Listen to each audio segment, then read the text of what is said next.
مسجد کا یہ تصور نہیں تھا، بلکہ صرف اور صرف مسجد سے مراد وہ جگہ سے لی جاتی تھی جہاں پر اللہ رب العزت کی عبادت کی جائے۔ اور جیسا کہ میں نے ابھی کلام مجید کی جو آیت مبارکہ تلاوت کی ہے، اس میں بھی ہم کو یہی بات ملتی ہے کہ مساجد صرف اللہ کی عبادت کے لیے ہیں، یہاں خدا کی عبادت کے علاوہ کسی اور کی عبادت نہیں کرنی۔ تو مسجد نام جگہ کا ہے بلکہ عمارت کا نہیں۔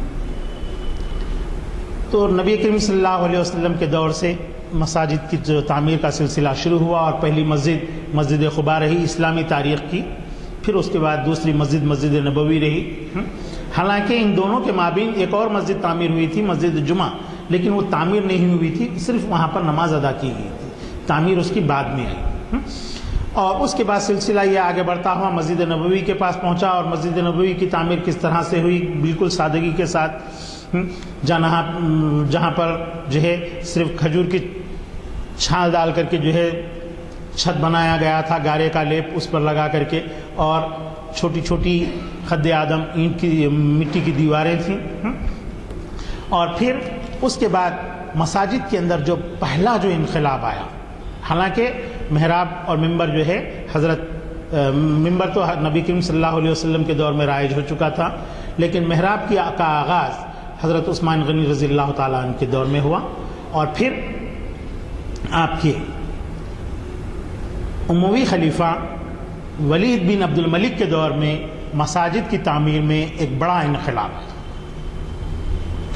اب تک جو مساجد تعمیر ہوتی تھی اس میں آرائش اور تزئین کا کام، یعنی ڈیکوریٹو ورک، بالکل نام کو نہیں ہوتا تھا، لیکن اموی دور میں مصلحتاً اس کام کا آغاز ہوا، مساجد کی آرائش ہونے لگی، مساجد کو خوبصورت بنایا جانے لگا، ممبر کا اضافہ ہوا، اور وہیں سے جو ہے آپ کے رواحوں کا بھی سلسلہ شروع ہوا، اور یہ سلسلہ آگے بڑھتا ہوا مختلف ممالک میں پہنچا، اور جب اسلام ہندوستان میں پہنچا 711 عیسوی میں، تو اس کے بعد یہاں پر بھی اس طرز کی مساجد بننا شروع ہوئی۔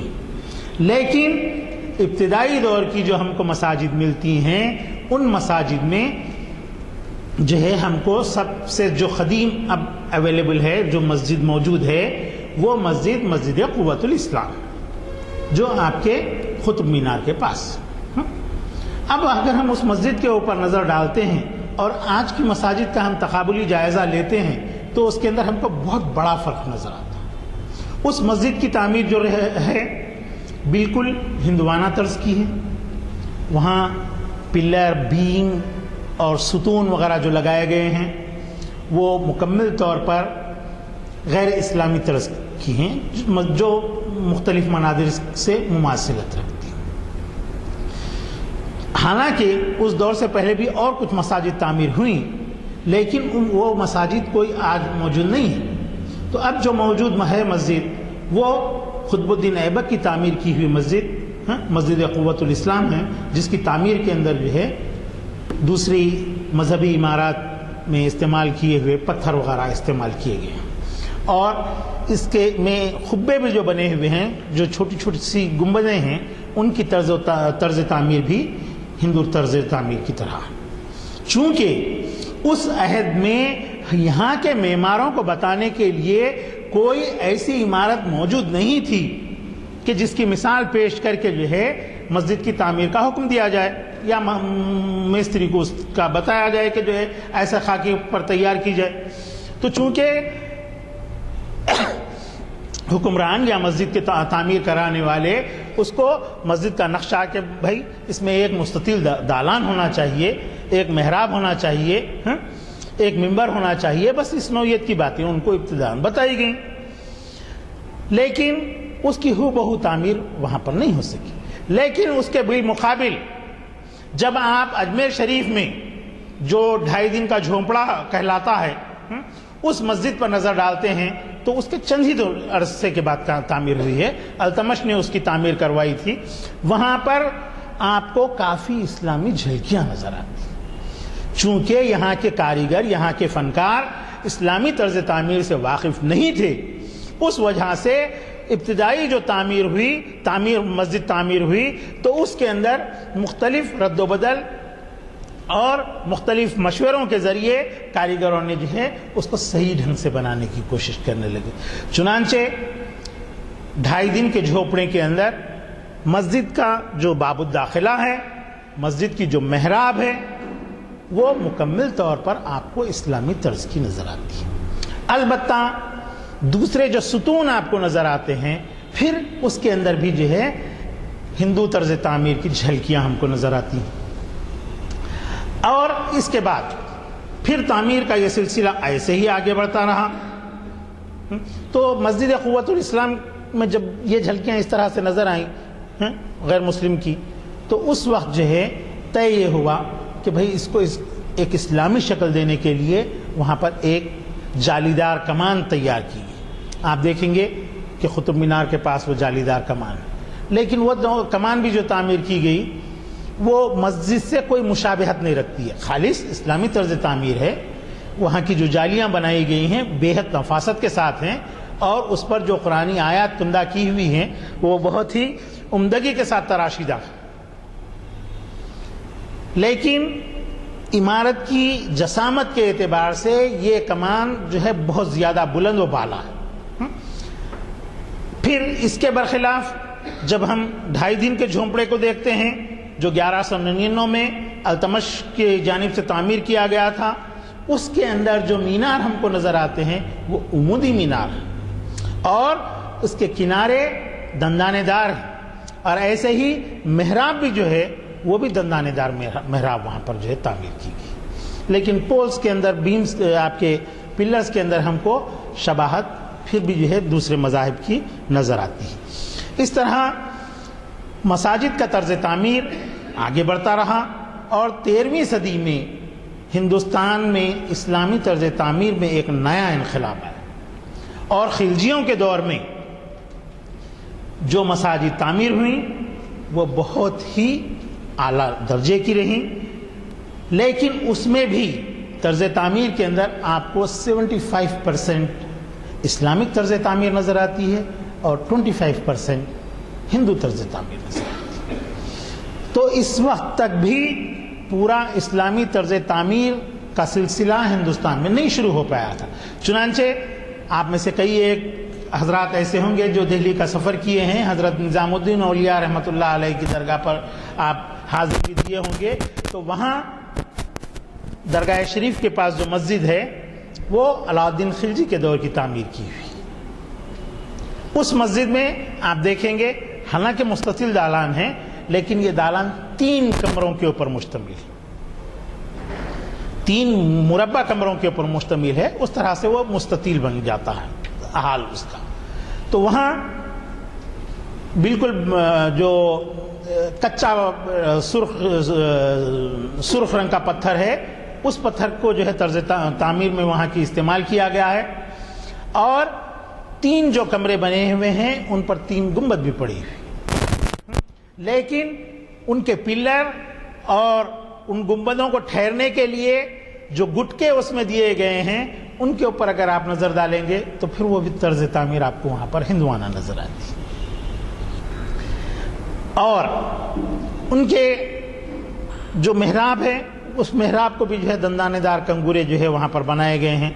اور اس کے بعد دوسری جو تعمیر ہوئی علائی دروازہ، یعنی علاء الدین خلجی کے نام پر جو دروازہ بنایا گیا، اس دروازے کے اندر مکمل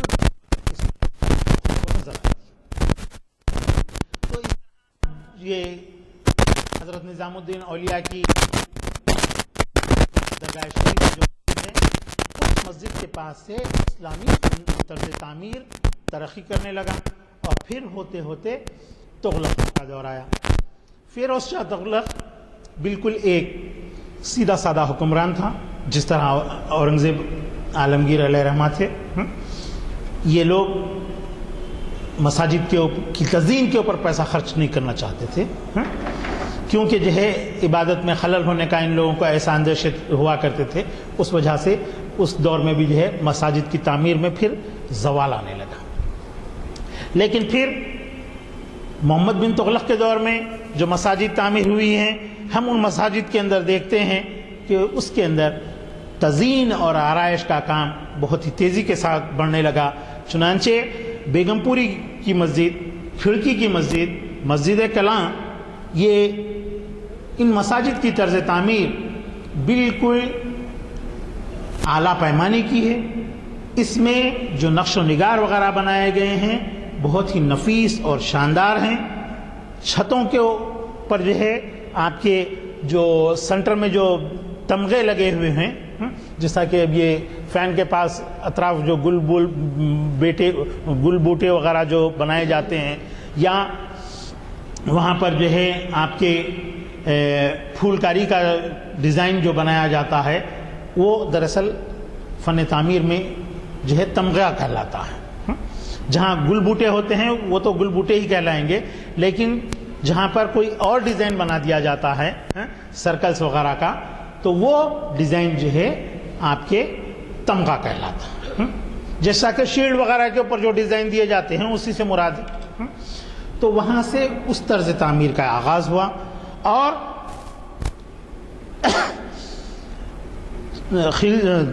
تغلقوں کے دور میں مساجد کی تعمیر میں استرکاری کا بھی کام شروع ہوا. ورنہ بالکل مکمل طور پر پتھر کی عمارتیں تعمیر ہوتی تھیں. یہاں سے جو ہے آپ کے گچ کی استرکاری بھی کی جانے لگی، اور اس کے اندر یعنی اسٹکو ورک کا کام شروع ہوا، اور اس میں پھول کاری کا کام بھی کیا جانے لگا. اور دو ایک مساجد ایسی ہیں وہاں پر ہم کو کارے کاشی کا کام بھی نظر آتا ہے. یعنی ایرانی طرز کے جو ٹائلز ہوتے ہیں بلو اور وائٹ کلر کے، اس کو کارے کاشی کا کام کہتے ہیں. تو اس طریقے کا کام بھی جو ہے ہم کو ان مساجد کے اندر نظر آتا ہے. پھر یہ کام ہوتا ہوا اور تھوڑا آگے بڑھتا ہے. جیسے جیسے نئے حکمران آتے جاتے ہیں، ہر ایک کے دور میں کچھ نہ کچھ طرز تعمیر کے اندر تبدیلیاں واقع ہوتی ہیں. تو ایسے ہی آپ کے تغلقوں کے بعد لودھیوں کا اور دور وغیرہ رہا، سیدوں کا دور بھی رہا، لیکن اس دور میں جو ہے بے چینی کی کیفیت تھی، اور طرز تعمیر کے اندر کسی قسم کا کوئی نیاپن جو ہے نہیں آ سکا. البتہ شیر شاہ سوری کے دور میں جو ہے فن تعمیر کے اندر ایک نیاپن آیا، اور وہ نیاپن جس طرح آج ہم اپنی مساجد کے اندر دیکھتے ہیں جو طرز تعمیر ہے، وہ آج تک بھی اس دور کا نیاپن برقرار ہے. تو چنانچہ شیر شاہ سوری اور اس کے جو ہے اولاد کی جو حکومت رہی وہ سن 1414 سے لے کر 1444 تک جاری رہی. اس دوران میں مساجد کے دیواروں میں، محراب میں، اور آپ کے میناروں میں اور گنبدوں کے اندر جو ہے ایک یکسانیت پیدا ہوئی. ورنہ اس سے قبل کے دور میں جو گنبدیں جو تعمیر ہوئی ہیں، گنبد کا نچلا حصہ ایک علیحدہ شیپ کا ہو جا رہا تھا، اوپر کا حصے کے اندر ایک نئی تبدیلی رہ رہی تھی. لیکن شیر شاہ سوری کے دور سے 3 طرح کی گنبدیں بننا شروع ہوئی. ایک تو پیازی شکل کی گنبد، دوسرے خربوزی شکل کی گنبد، اور تیسری گنبد سپوٹے کی شکل کی. تو اس طرح 3 وضع کی گنبدیں اس دور سے جو ہے بننا شروع ہوئیں اور ڈیولپ ہوئیں. اور پھر آپ کے جو ہے جو راجستانی طرز دبا ہوا گنبدوں کا ہوتا ہے وہ چند ایک مخصوص علاقوں کے اندر جو ہے رائج رہا. اکبر کے عہد میں، حالانکہ مغلوں کا جو دور شروع ہوا ہمایوں وغیرہ کا، اس دور میں، بابر کے دور میں اور ہمایوں کے دور میں کوئی خاص مساجد تعمیر نہیں ہوئی سوائے چند ایک کے، اور اس کے اندر کوئی انقلابی کام بھی نہیں ہوا.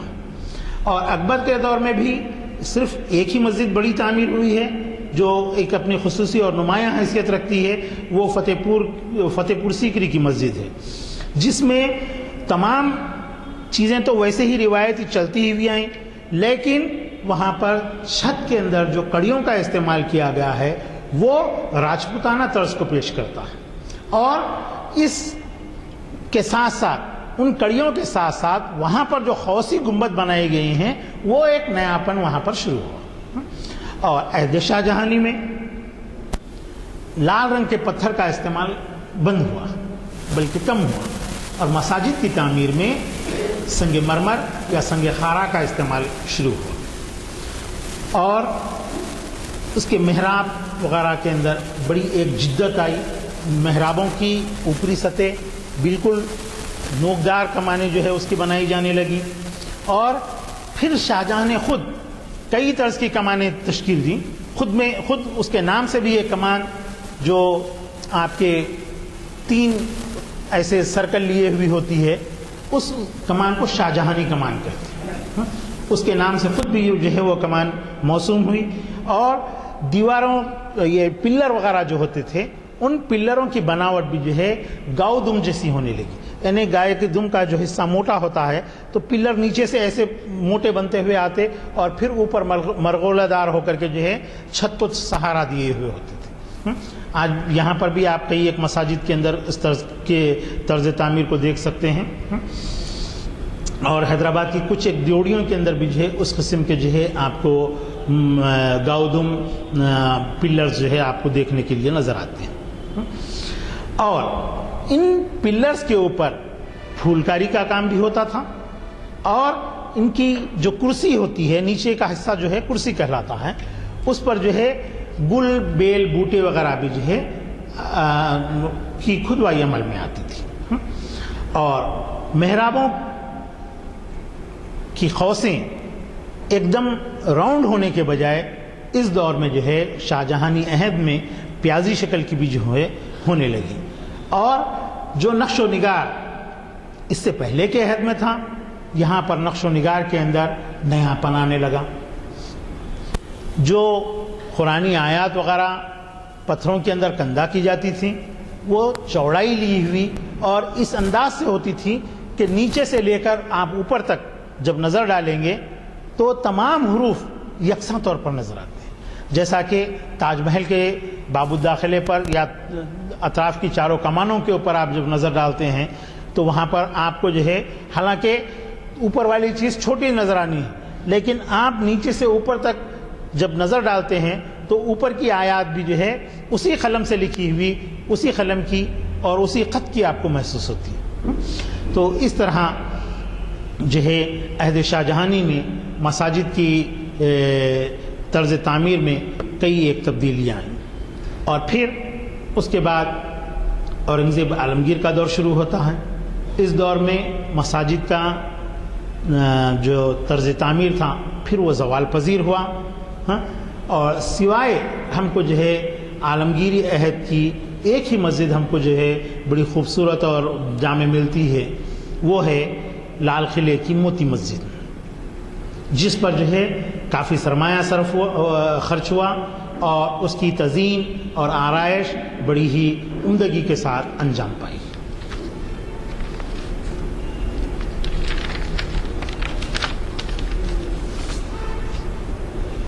تو حضرات میں یہ عرض کر رہا تھا کہ دلی کی جو مسجدیں تغلق دور کے اندر جو تعمیر ہوئی ہیں اس میں مسجد کلاں جو ترکمان دروازے کے پاس موجود ہے، یہ مسجد 2 منزلہ ہے. پہلی منزل پر تینوں طرف جو ہے حجرے بنے ہوئے ہیں سوائے قبلہ رخ کو چھوڑ کر. ان حجروں کے اندر مدارس اور دینی تعلیم کی درس و تدریس کا کام ہوا کرتا تھا، اور اس میں سے کچھ حجرے مسجد کے امام اور مؤذن وغیرہ کے لیے بھی مقرر ہوتے تھے. اس مسجد کی خوبی یہ ہے کہ اس کے برج ڈھلوان اور مینار اس کے جو ہے مخروطی طرز کے سلینڈریکل. اور اس مسجد کی تعمیر آپ کے فیروز شاہ تغلق کے وزیر اعظم خان جہاں نے انجام دی تھی. اس طرح خان جہاں کی تعمیر کی ہوئی اور بھی 2-3 مساجد ہیں جو اپنے طرز تعمیر میں ہندوستان بھر میں ایک نمایاں مقام رکھتی ہیں. اور کھڑکی کی مسجد وہ بھی خان جہاں کی ہی تعمیر کی ہوئی ہے اور تغلقوں کے دور سے ہی تعلق رکھتی ہے. یہ مسجد بھی 2 منزلہ ہے. نچلی منزل میں قوسی چھت ہیں اور کونوں اور پشتوں پر جو ہے ڈھلوان گنبدی مینار بنے ہوئے ہیں گنبد والے, اور اس کا دروازہ بھی گنبدی ہے جو اصل عمارت سے 7 میٹر تک آگے ہے. اور درمیانی دروازے جو ہے مسجد کے جو ہیں 3 رواق والی ہے, وہ ہر ایک میں 3 کمان لگی ہوئی ہیں, درمیان کی کمان بھی اسی طرح سے ہے. لیکن اس مسجد میں جو گنبد چھت کو گھیری ہوئی ہے وہاں پر جو ہے آپ کے اس طرح راؤنڈ حصہ آنے کے بجائے وہاں پر جو ہے گٹکے لگے ہوئے ہیں جو پلر کے ذریعے سے جو ہے اوپر کی گنبد کو تھامے ہوئے ہیں. اسی طرح بیگم پوری کی مسجد ہے, اس کو بھی خان جہاں نے ہی تعمیر کیا تھا. یہ مسجد کی وسط میں ایک جو ہے ایک گنبد بنی ہوئی ہے اور اس میں جو ہے 15 سیڑھیوں کا زینہ ہے. 15 سیڑھیاں چڑھ کر کے جو ہے اوپر جانا پڑتا ہے. مرکزی محراب ذرا اونچائی کے اوپر واقع ہے اور یہ محراب جو ہے کافی گہرا ہے, یعنی مکمل طور پر جو ہے کمرے کی شکل اختیار کر لیتا ہے. اس کی لمبائی تقریباً 8 فٹ. اسی طرح اطراف کے جو دالان اور رواق بنے ہوئے ہیں اس میں بھی جو ہے کمانیں جو بنائی گئی ہیں وہ بہت ہی خوبصورت اور جو ہے دیدہ زیب ہے, اور ان میں جو ہے کھدوائی کا کام بھی کیا گیا. اسی طرح ایک اور مسجد کا بھی ذکر ہم کو ملتا ہے جو 12 گنبد کے نام سے جانی جاتی ہے. اس میں 12 گنبدیں ہیں اس مسجد کی چھت کے اوپر, اور مسجد کی عمارت جو ہے مسجد کا مستطیل دالان 6 کمانوں کے اوپر مشتمل ہے. پہلے حصے میں 6, دوسری حصے میں 6, تو 2 رواق کے اندر یہ بٹی ہوئی ہے اور اس پر جو ہے 12 گنبد بنے ہوئے ہیں. اور اس میں خاص بات یہ ہے کہ یہاں پر گنبدوں پر جو ہے دندانے دار پشتے لگے ہوئے ہیں اور بہت باریک کھدوائی کا کام انجام دیا گیا. 3 جھروکے اور کھڑکیاں بھی یہاں پر محراب کے بازو میں ہی ہیں جس میں جو ہے بہت ہی خوبصورت کام کیا گیا ہے, اور یہ محراب بہت ہی غیر معمولی اور نفاست کے ساتھ تراشی ہوئی ہے. اور درمیانی جو کمانیں ہیں ان کی اونچائی اور چوڑائی دونوں یکساں ہیں, اور یہاں پر جو استرکاری کا کام ہوا ہے وہ بہت ہی نازک اور اعلیٰ درجے کا ہے. اسی طرح موٹ کی مسجد بھی ہے جو سکندر لودھی کے عہد میں تعمیر ہوئی. یہ اونچی کرسی والی مسجد ہے جس کے محراب, در اور ارد گرد چھوٹی قد آدم دیواریں بنی ہوئی ہیں. اس کے ساتھ ان دیواروں کے اوپر خاص بات یہ ہے کہ 8 پہلو چھتریاں لگی ہوئی ہیں, جیسا کہ آپ جو ہے آپ نے اسمبلی ہال کی عمارت کے اوپر آپ دیکھتے ہیں راجستھانی اسٹائل کی, راجپوت اسٹائل ہے وہ, وہاں پر جو ہے 8 پہلو جو ہے چھتریاں لگی ہوئی. ہماری تو 4 پہلو والی ہیں. وہاں جو موٹ کی مسجد کی جو چھتریاں ہیں وہ 8 پہلو. تو اس طرح مساجد کی طرز تعمیر کا یہ سلسلہ وہاں سے ہوتا ہوا جنوبی ہند کو سفر کر جنوبی ہند کی طرف پہنچتا ہے. اب جنوبی ہند کے اندر جو مساجد تعمیر ہوئی ہیں ان کی تاریخ بہت طویل ہے, جس کو سلسلے وار ہم آگے بڑھاتے رہیں گے. بہمنیوں کے عہد میں جو ہے آپ کے جو مساجد تعمیر ہوئی ہیں خود گلبرگہ کے اندر آپ دیکھ سکتے ہیں, بیدر کے اندر دیکھ سکتے ہیں. لیکن اب ہم اپنے موضوع کی طرف آتے ہیں. تو حیدرآباد کے اندر جو پہلی مسجد کی تعمیر کا تذکرہ ملتا ہے وہ 1518 کی ہے. یہ مسجد جو ہے مسجد صفا کے نام سے جانی جاتی ہے اور قلعہ گولکنڈہ کے اندر واقع ہے. اس کے علاوہ ہم کو جو ہے میں گزشتہ لیکچر کے موقع میں بھی عرض کیا تھا کہ اس سے بھی ایک اور قدیم حیدرآباد کے ایک قدیم مسجد حیدرآباد کے اندر موجود ہے جو آپ کے رنگا ریڈی ضلع میں موضع نادر گل کے اندر واقع ہے. میدھانی کے بعد آگے آپ 6-7 کلومیٹر جب جاتے ہیں تو نادر گل کے نام سے ایک موضع ہے, وہاں پر جو ہے آپ کے بہمنیوں کے دور کی مسجد موجود ہے. حیدرآباد کے اندر آپ کو بہمنی عہد کی کوئی مسجد دیکھنے کے لیے نہیں ملتی. تو مسجد صفا قلعے گولکنڈہ کے اندر واقع ہے جو 1518 میں تعمیر ہوئی.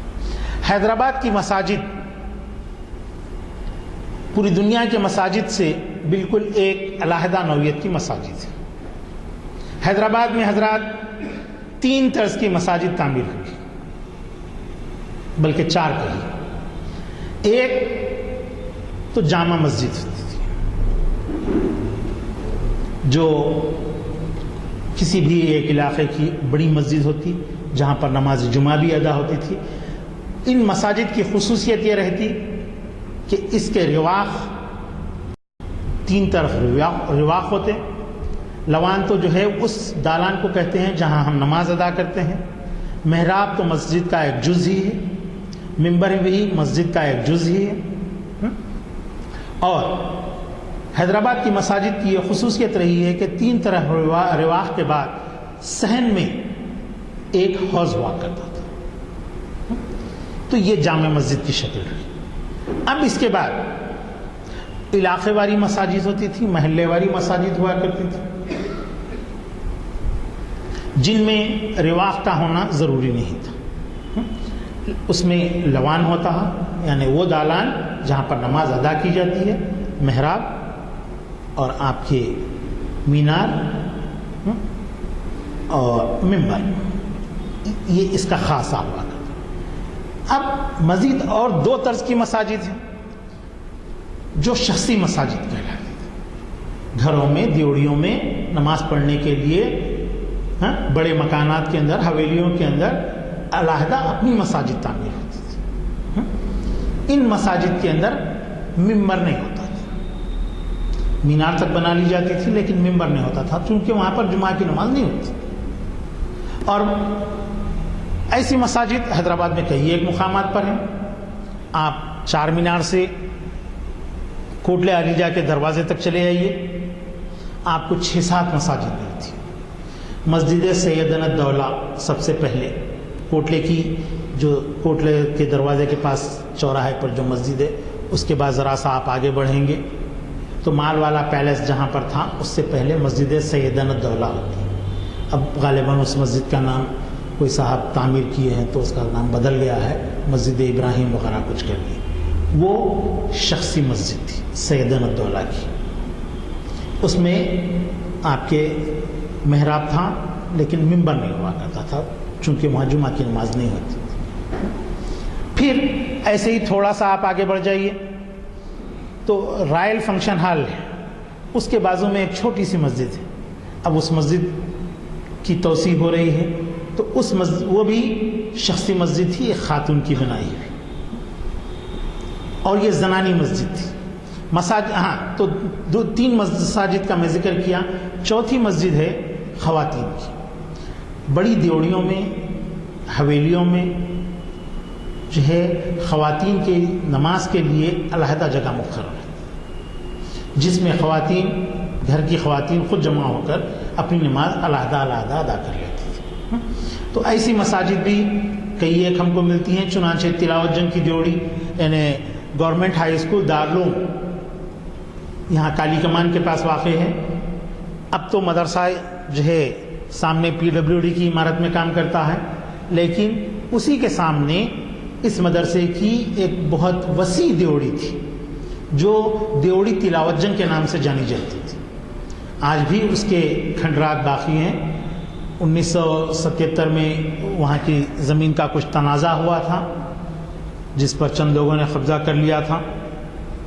تو اس وقت ہم وہاں پر گئے تھے تو وہاں ہم کو دیکھنے کے لیے ملا 2 مساجد تھی.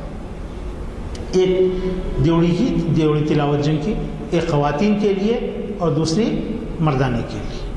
تو ان دونوں مساجد کے اندر بھی جو ہے آپ کے ممبر نہیں تھا. تو اس طرح حیدرآباد میں مساجد نہ صرف عوام کے لیے بلکہ گھریلو استعمال کے لیے خصوصی جو ہے مساجد بھی جو ہے دیوڑیوں کے اندر بنائی جاتی تھی. اور تو ہم تھوڑا سا اور آگے بڑھ جاتے ہیں. مسجد صفا. مسجد صفا گولکنڈے کی ایک قدیم ترین مسجد ہے، بلکہ حیدرآباد کی اولین مسجد ہے، جو 1518 میں آپ کے سلطان قلی قطب الملک نے تعمیر کی. سلطان قلی قطب الملک بہمنیوں کے جو ہے صوبیدار تھے تلنگانہ کے.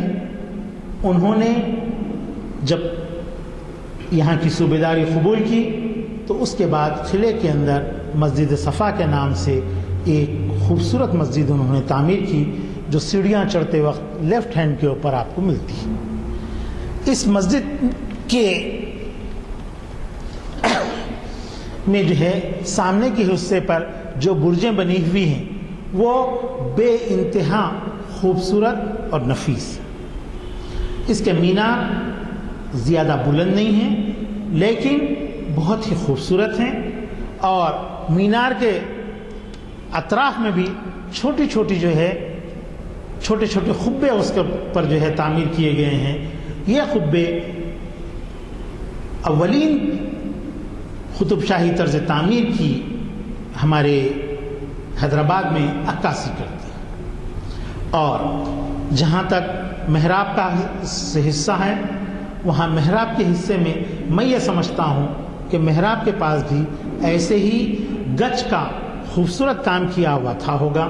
لیکن اب ہم جب دیکھتے ہیں وہاں کے اس آپ کے اس محراب کو، تو وہاں پر ہم کو جو ہے بالکل سفید پلاسٹر کیا ہوا جو ہے ہم کو نظر آتا ہے، اور یوں محسوس ہوتا ہے کہ بعد کے دور میں مسجد کی جب مرمت کی گئی تو وہ پلاسٹر جو اکھڑ چکا ہے اس کو جو ہے سیمنٹ سے بھر دیا گیا.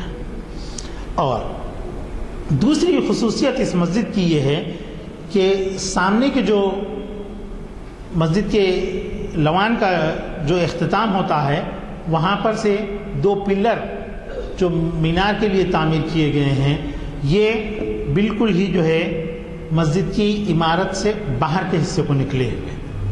اور اس سے اس بات کا پتہ چلتا ہے کہ مسجد کے چھت کے سہارے کے ساتھ ساتھ میناروں کی تعمیر، چھت کو سہارنے کے علاوہ مینار کو بلند کرتے ہوئے مسجد کے باہر کے حصے کو یہ نکلے ہوئے.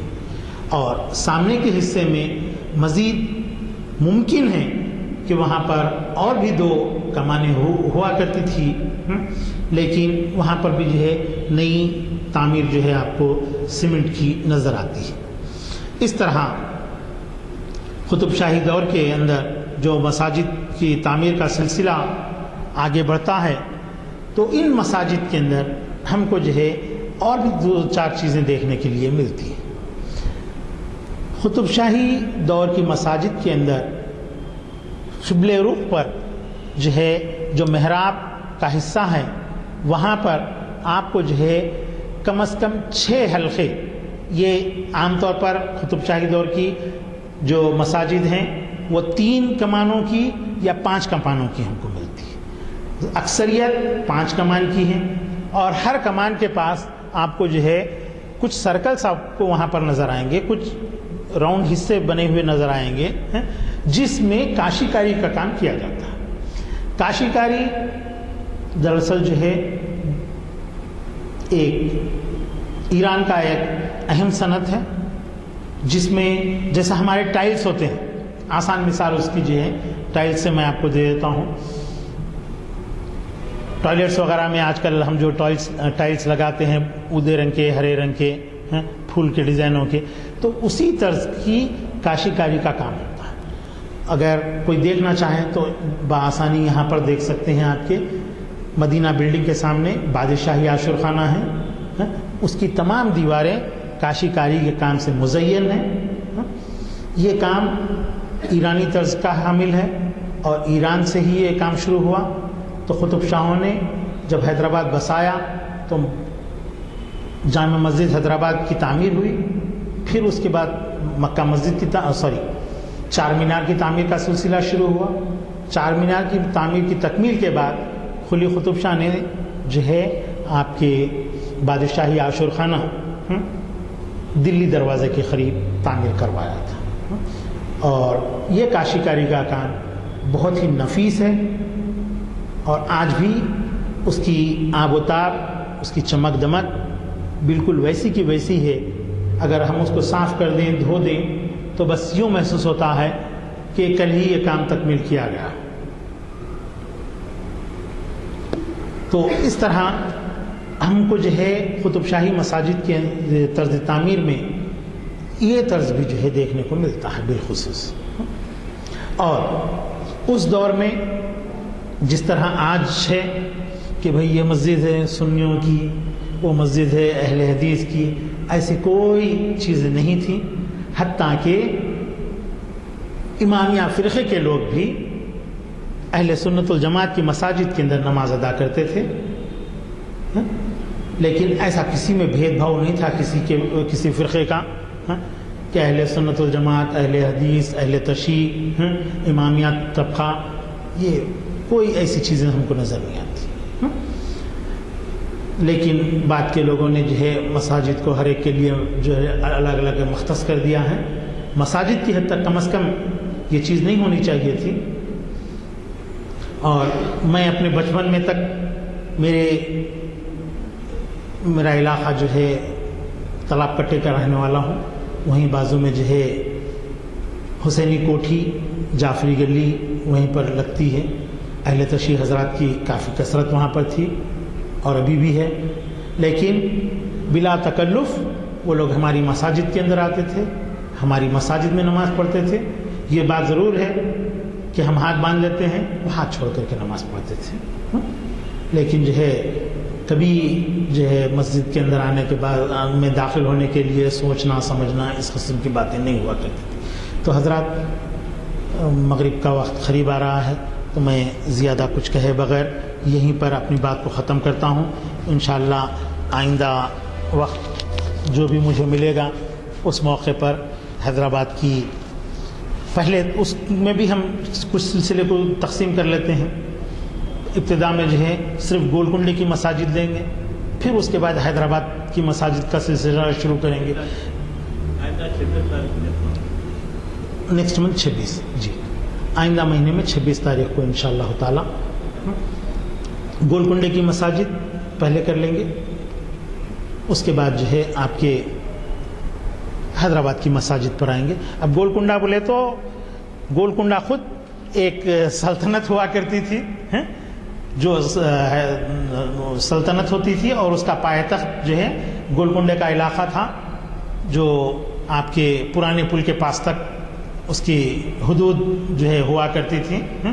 تو ہم وہاں سے چلتے ہوئے آئیں گے بالائے حصار سے اور آپ کے پرانے پل کے پاس تک جو ہے پہنچیں گے. اس علاقے کے اندر جو مساجد ہیں وہ کافی قدیم ہیں اور طرز تعمیر کی ایک بہترین مثال ہے.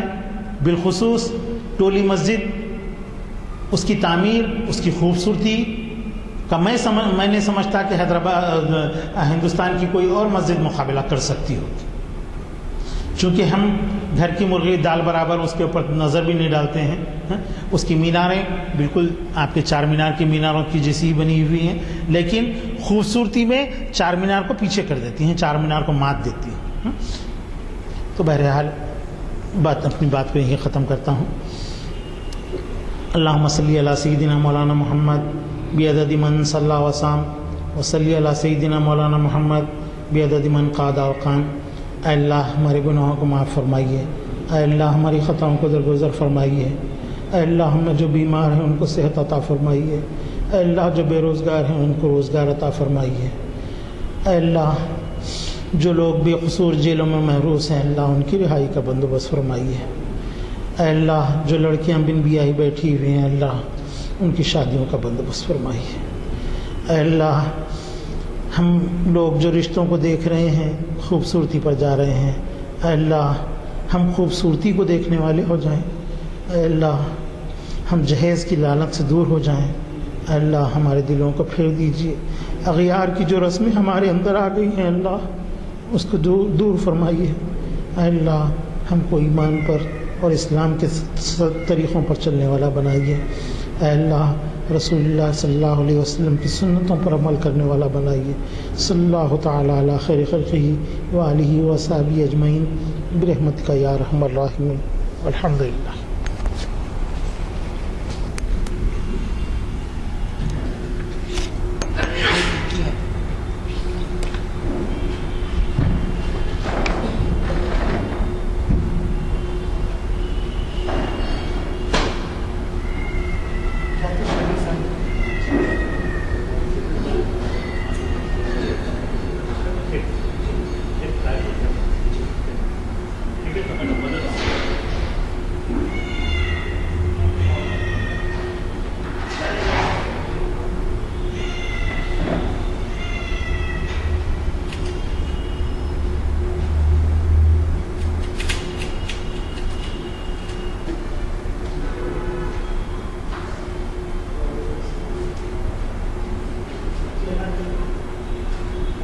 In that end,